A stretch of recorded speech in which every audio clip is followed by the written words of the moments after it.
My name is Michael with CertaPro Solutions, and today we're going to take a look at the latest available patch release for Adobe Commerce, 2.4.8 P3.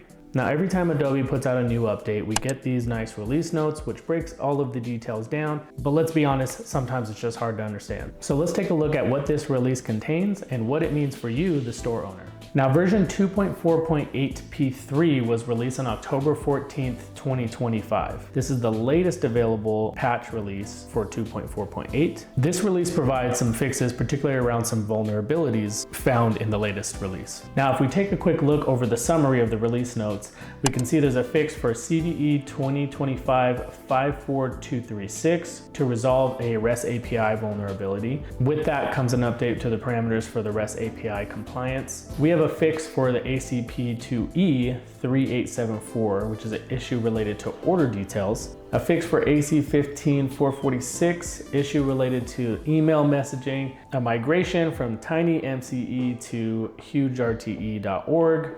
And added support for Apache ActiveMQ Artemis Stomp protocol. Now, what does all of this mean? Let's take a simplified look into each one of these points. The fix for CVE 2025-54236. Now, there were some reports of vulnerabilities in which an attacker could potentially take over customer accounts through Commerce REST API.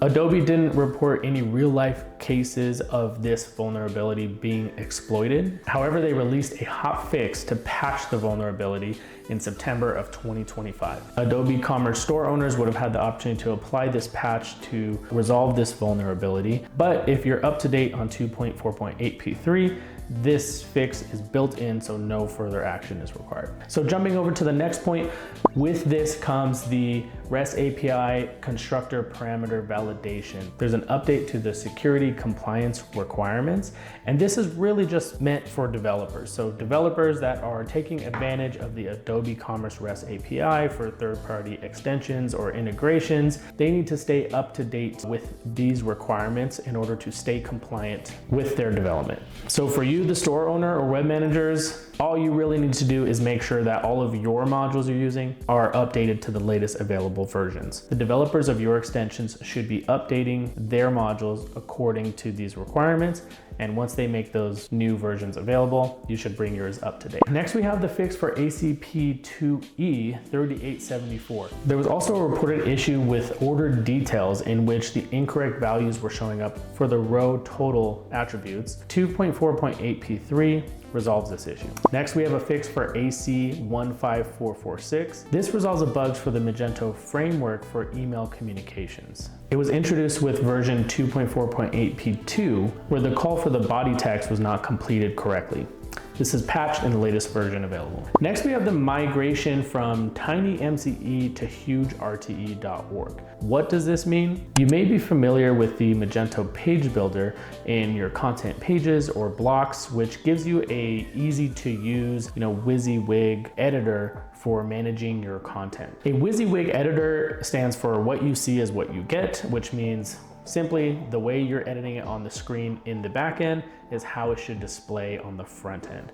So you can simply drag and drop elements like text or images into your page or whatever content you're managing, and you can build these blocks or pages with no coding experience. Well, TinyMCE is the core editor that powers this page builder, at least up until now. Due to some licensing issues and known vulnerabilities, Adobe Commerce has decided to now migrate to hugerte.org. What this means for you, not much really. You should still experience the same easy editing with your content, just with a new trusted core behind it. Finally, we have added support for Apache ActiveMQ Artemis Stomp protocol. This is just more developer talk. Magento now supports Apache ActiveMQ Artemis Stomp protocol, which allows developers just to provide you with more tools around automated messaging. If you want to know more, you can find links in the description. And that's it. While we have all of this information in the release notes and linked articles, and we just want to take a glimpse at what these updates mean for you, the store manager or store owner. Now, looking down the road, we are already well into 2026, and in Q1, Adobe Commerce